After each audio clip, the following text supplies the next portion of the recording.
ಜನಸ್ನೇಹಿ police ವ್ಯವಸ್ಥೆಗೆ ಸಾರ್ವಜನಿಕರ ಸಹಕಾರ ಅಗತ್ಯ.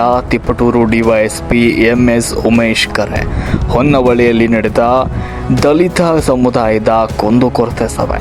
ಸಾರ್ವಜನಿಕರು ಪೊಲೀಸ್ ಇಲಾಖೆಯೊಂದಿಗೆ ಮುಕ್ತವಾಗಿ ಕೈಜೋಡಿಸಿದಾಗ ಮಾತ್ರ ಜನಸ್ನೇಹಿ ಪೊಲೀಸ್ ವ್ಯವಸ್ಥೆ ಮತ್ತಷ್ಟು ಪರಿಣಾಮಕಾರಿಯಾಗಲು ಸಾಧ್ಯ ಅಂತ ತಿಪಟೂರು ಉಪವಿಭಾಗದ ಡಿವೈಎಸ್ಪಿ ಎಂಎಸ್ ಉಮೇಶ್ ಅವರು ತಿಳಿಸಿದರು.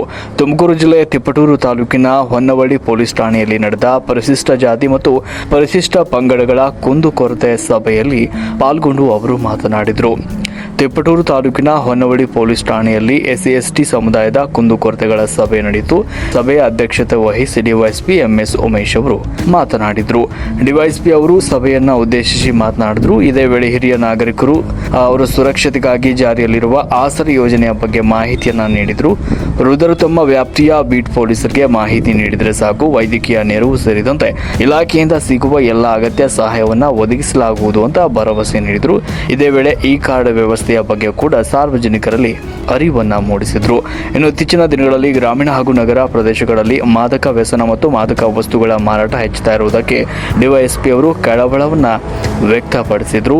ಇದನ್ನು ತಡೆಗಟ್ಟಲು ಸಾರ್ವಜನಿಕರ ಸಹಕಾರ ಅಗತ್ಯ ಅಂತ ತಿಳಿಸಿದರು. ಯಾರೋ ಒಬ್ಬರು ಪರಿಚಯ ಮೂಲಕ ಸಣ್ಣ ಪುಟ್ಟ ಮಾಡಿಕೊಡು, ನಮ್ಮ ಶಕ್ತಿ ಅನುಸಾರ ಅದನ್ನು ನಾವು ಮಾಡಲಿಕ್ಕೆ ಅದೊಂದು ನಮ್ಮಲ್ಲಿ ಒಂದು ನಮ್ಮ ಡಿ ಜಿ ಸಾಹೇಬರ ಒಂದು ಇದರಲ್ಲಿ ಒಂದಿದೆ ಆಗ್ತದೆ ಅಂತ ಇದ್ರೆ ದಯವಿಟ್ಟು ಐಡೆಂಟಿಫೈ ಮಾಡಿ ಕೊಡಿ.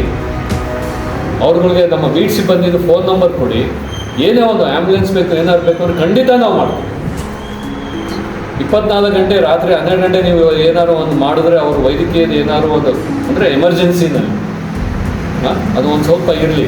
ಆಮೇಲೆ ದಯವಿಟ್ಟು ನಿಮ್ಮ ಬೀಟ್ ಸಿಬ್ಬಂದಿಗಳದ್ದು ಒಂದು ಫೋನ್ ನಂಬರ್ ಇಟ್ಕೊಳ್ಳಿ. ಅವ್ರ ಜೊತೆ ಏನಕ್ಕೆ ಅಂದರೆ ಸಬ್ ಇನ್ಸ್ಪೆಕ್ಟರ್ ಅವ್ರು ಏನು ಮಾಡ್ತಾರೆ, ಬೆಳಗ್ಗೆ ಕಳಿಸ್ಬೇಕಾದ್ರೆ ಅವ್ರಿಗೊಂದು ಸೂಚನೆಗಳು ಕೊಡ್ತಾರೆ. ಬರಬೇಕಾದ್ರೆ ಅವ್ರು ಮತ್ತೆ ಬ್ರೀಫಿಂಗ್ ಡಿಬ್ರೀಫಿಂಗ್ ಅಂತ ಹೇಳ್ತಿಲ್ಲ. ಡಿಬ್ರೀಫಿಂಗ್ ಅಂದರೆ ಏನು, ನೀವು ಊರಿಗೆ ಹೋಗಿದ್ದಲ್ಲ, ಏನು ಊರಿನ ಸಮಸ್ಯೆ. ಈಗೇನೋ ನಮ್ಮ ಊರಿನಲ್ಲಿ ಈಗ ಮೀಸೆ ತಿಮ್ಮನಹಳ್ಳಿನಲ್ಲಿ ಅದು ಇದಾಯಿತು, ನೀವು ಹೋಗಿದ್ದಲ್ಲಪ್ಪ, ನೀನೇನಾದರೂ ಅಲ್ಲಿ ಯಾರಿಟ್ರು ಏನಿಟ್ರು. ಒಂದು ಕೇಸಲ್ಲಿ ಆಗಲೇ ಅರೆಸ್ಟ್ ಮಾಡಿದ್ದಾರೆ ಒಂದು ಟೀಮ್ನ, ಏನಾದರೂ ಈ ಕಾರ್ಡನ್ನೇ ಇದು ಮಾಡಲಿಕ್ಕೆ. ಬಟ್ ಆದ್ರೂ ಇದು ಪಾಪ ಅಜ್ಜಿಗೆ ಸ್ವಲ್ಪ ಕೈಯೆಲ್ಲ. ಈ ಸಂದರ್ಭದಲ್ಲಿ ಅಕ್ರಮ ಚಟುವಟಿಕೆಗಳ ಬಗ್ಗೆ ತಕ್ಷಣ ಪೊಲೀಸರಿಗೆ ನಿಮಗೆ ತಿಳಿದಾಗ ಮಾಹಿತಿಯನ್ನು ನೀಡಬೇಕು. ನಮ್ಮ ಇಲಾಖೆ ಅಂಥವರ ವಿರುದ್ಧ ಕ್ರಮವನ್ನು ಕೈಗೊಳ್ಳುತ್ತೆ ಅಂತ ಹೇಳಿದರು. ಇದೇ ವೇಳೆ ಸಭೆಯಲ್ಲಿ ಇದ್ದ ದಲಿತ ಮುಖಂಡರು ಗ್ರಾಮಗಳಲ್ಲಿ ನಡೀತಾ ಇರುವ ಅಕ್ರಮಗಳ ವಿರುದ್ಧ ಧ್ವನಿ ಎತ್ತಿದ್ರು. ಹೊನ್ನವಳಿ ಠಾಣೆ ವ್ಯಾಪ್ತಿಯ ಹಾಲ್ಕುರಿಕೆ ಸೇರಿದಂತೆ ಹಲವು ಹಳ್ಳಿಗಳಲ್ಲಿ ಕೆಲವು ಬಾರ್ ಮಾಲೀಕರು ದಲಿತ ಕೇರಿಗಳಿಗೆ ನೇರವಾಗಿ ಮದ್ಯ ಸರಬರಾಜು ಮಾಡ್ತಿದ್ದಾರೆ. ಇದರಿಂದಾಗಿ ಹಳ್ಳಿಗಳಲ್ಲಿ ಅಕ್ರಮ ಮದ್ಯ ಮಾರಾಟ ಎಗ್ಗಿಲ್ಲದೆ ಸಾಗ್ತಾ ಇದ್ದು, ತಕ್ಷಣವೇ ಇದಕ್ಕೆ ಬ್ರೇಕ್ ಹಾಕಬೇಕು ಅಂತ ತೀವ್ರ ಆಕ್ರೋಶ ಹೊರಹಾಕಿದ್ರು.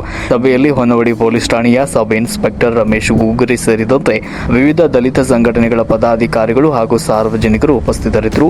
ಮುಖಂಡರ ದೂರಿಗೆ ಸ್ಪಂದಿಸಿದ ಅಧಿಕಾರಿಗಳು ಸೂಕ್ತ ಕ್ರಮ ಕೈಗೊಳ್ಳುವ ಭರವಸೆಯನ್ನ ಕೂಡ ಈ ಸಂದರ್ಭದಲ್ಲಿ ನೀಡಿದರು. ವರದಿ ನಾಗರಾಜ್, ರಾಷ್ಟ್ರ ಕ್ರಾಂತಿ ನ್ಯೂಸ್, ತಿಪಟೂರು. ಒಂದು ಹೇಳ್ತೀವಿ ನೋಡಿ, ನಮ್ಮ ಬೀಟ್ ಸಿಬ್ಬಂದಿನ ಬಳಸ್ಕೊಳ್ಳಿ. ಈಗ ನಾವು ಈ ಇಂಗ್ಲೀಷ್ನ ಕನ್ನಡದಲ್ಲಿ ಗೊತ್ತಿಲ್ಲ ವಿಕೇಂದ್ರತ ಅಂದರೆ ಡಿಸೆಂಟ್ರಲೈಸೇಷನ್ ಅಂದರೆ ಏನು ಅಂದರೆ, ನಾವು ನಮ್ಮ ಸಿಬ್ಬಂದಿಗೆ ಯಾರು ನಿಮ್ಮಲ್ಲಿಗೆ ಈಗ ಕಾನ್ಸ್ಟೇಬಲ್ ಆಗಲಿ ಹೆಡ್ ಕಾನ್ಸ್ಟೇಬಲ್ ಯಾರು ನಾವು ನೇಮಿಸಿರ್ತೀವಲ್ಲ, ಅವ್ರಿಗೆ ಒಂದು ಎಂಪವರ್ಮೆಂಟ್ ಅಂದರೆ ಅವ್ರಿಗೆ ಒಂದು ಜವಾಬ್ದಾರಿ ಕೊಡ್ತಾ ಇದ್ದೀವಿ. ನೋಡಪ್ಪ, ಇಷ್ಟು ನಿನ್ನ ಈಗ ಎಷ್ಟು ಒಂದು ಗ್ರಾಮ ಪಂಚಾಯಿತಿಗೆ ಎಷ್ಟು ಬರುತ್ತೆ, 4-5 ಹಳ್ಳಿಗಳಿಗೆ ನಿನ್ನ ಜವಾಬ್ದಾರಿ.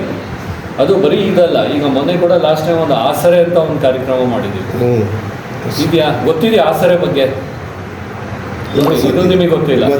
ಇದು ಆಸರೆ ಅಂದರೆ ಏನು ಕಾರ್ಯಕ್ರಮ ಅಂದರೆ, ಈಗ ವಯಸ್ಸಾದವರು, ಈಗ ಒಂದು ಹೆಂಗಸಾಗಲಿ ಗಂಡಸಾಗಲಿ, ಈಗ ವಯಸ್ಸು ಈಗ 65 ವರ್ಷ 70 ವರ್ಷ ಏನಾಗಿರುತ್ತೆ ಅಂದರೆ ಅವ್ರ ಮಕ್ಕಳೆಲ್ಲ ಹೊರಗಡೆ ಇರ್ತಾರೆ. ಈಗ ಮೊನ್ನೆ ನಾನು ಒಂದು ಯಾವುದೋ ಒಂದು ಐ ಥಿಂಕ್ ನಿಮ್ಮ ಲಿಮಿಟ್ಸ್ ಏನೋ ಒಂದು ಆಸರೆಗೆ ಹೋಗಿದ್ದೆ. ಅವ್ರಿಗೆ ಮಕ್ಕಳಿಲ್ಲ, ಗಂಡ ತೀರೋಗಿದ್ದಾರೆ. ಹಾಗೆ ಹೆಚ್ಚು ಕಡಿಮೆ 70-75 ವರ್ಷ.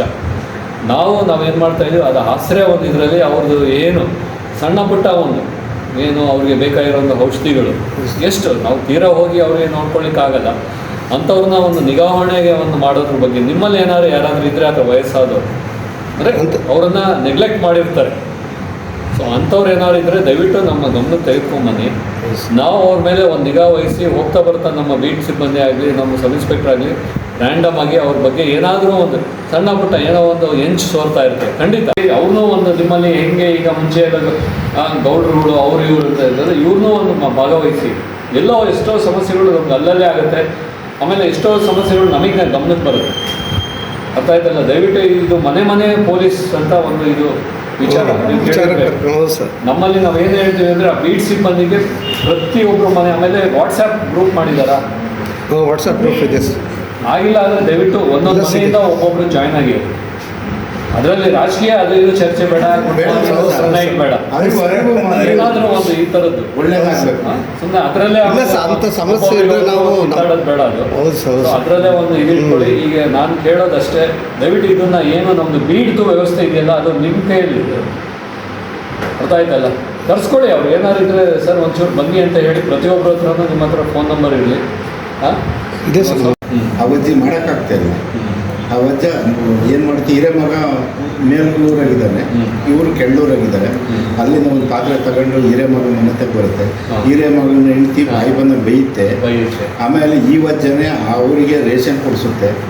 ನಾನು ಕಣ್ಣಾರೆ ನೋಡ್ತಾ ಇದ್ದೀನಿ ಏನು ನಡೀತಾ ಇದೆ. ಪಿ ಡಿ ಒ ಇದಕ್ಕೆ ಚೇರ್ಮನ್, ಅದರಲ್ಲಿ ನಮ್ಮ ಇದು ASIಗಳು ಕೂಡ ಅದರಲ್ಲಿ ಒಂದು ಮೆಂಬರು, ಅದರಲ್ಲಿ ಒಂದು ಪೊಲೀಸ್ನವರು.